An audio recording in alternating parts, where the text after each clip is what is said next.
Et donc, en 64, tu entres aux Arts Déco de Nice, et ce qui est amusant, c'est qu'en 66, tu en es exclu avec Macaferri de la Miguel. Oui. Ben parce qu'on n'est jamais très content d'être exclu de quelque part. Non, mais je veux dire, tu as été exclu pour quelle raison? En gros, je me souviens plus très bien, mais je crois qu'on m'avait dit que je n'étais pas fait pour une carrière artistique. J'avais un travail qui était... Les premières choses que j'ai faites étaient des choses déchirées. Déchirées, collées. C'est drôle parce que dans mon travail, presque à l'origine, je me suis rendu compte qu'il y avait une volonté d'étendre le support, le support d'inscription, et lui faire jouer un rôle actif. En 67, il y a une expo Klein à Nice et il est dit qu'elle t'impressionne. Ben, d'abord, c'est la première fois que je vois un monochrome de visu. Voilà. Donc pour moi, ça a été une sorte de... C'était une découverte, une découverte réelle de cet objet. Et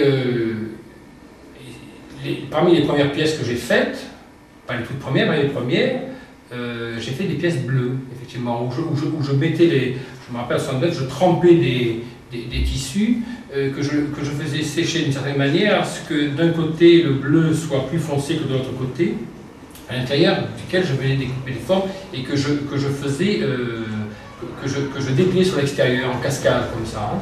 Une sorte, là on retrouve ce problème de l'extension du format et en même temps de la prise en compte de l'espace réel. Il y a toute cette bande à logo Macaferri, Monticelli, tout ça.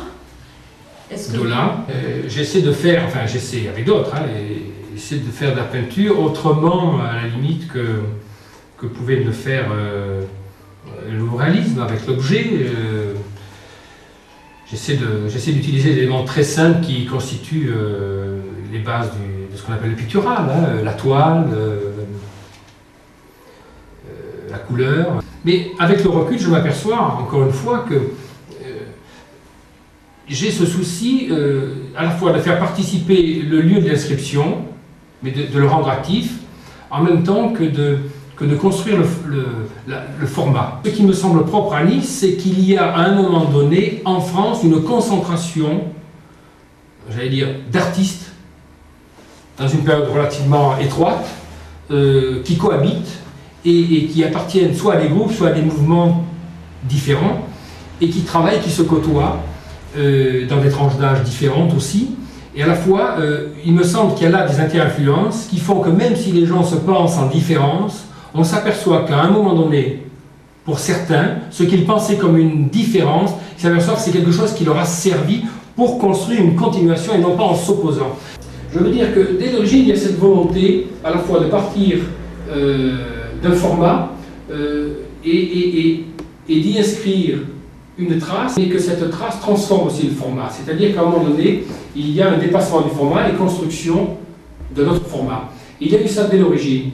Et alors à ce moment-là, je me suis dit, mais ce qui fait format d'origine, a priori, c'est aussi ce dans quoi je me meus. Et je me rappelle que j'ai écarté mes mains, mes bras, et mes bras sont venus buter contre un mur, et c'était le mur de ma cuisine, et je me suis dit, pourquoi ce qui est mon format de référence rectangulaire ne serait-il pas le lieu dans lequel je vis, qui a ses normes, cette orthogonalité et ses limites, et pourquoi cet espace ne serait-il pas mon espace de référence? Et c'est à partir de ce moment-là qu'au lieu de reconstruire cet émiettement de la toile sur la limite mémoire de ce format rectangulaire, je les ai construits sur ce qui était ma référence à moi, ma fenêtre, le mur, mon coin.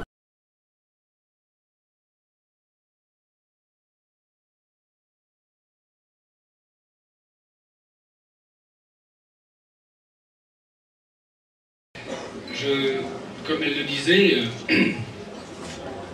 nous sommes disposés à toute discussion devant les œuvres, mais je voulais dire que cette résidence a pour moi été une sorte de découverte, puisque j'y ai découvert un patrimoine, une sorte d'empilement de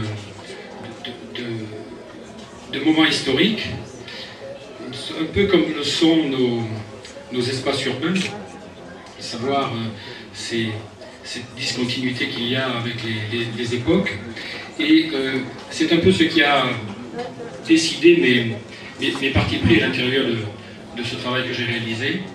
Et j'ai même eu l'occasion de travailler sur des espaces architecturaux auxquels je n'avais jamais été confronté, notamment des espaces moyenâgeux, puisqu'il y a aussi des espaces du 18e, des espaces des années 50, 60, et c'est un peu ce qui a dicté mes choix, dans une attente de savoir comment tout cela allait se marquer dans la différence, dans les formes, dans les dimensions et dans le rapport à la couleur.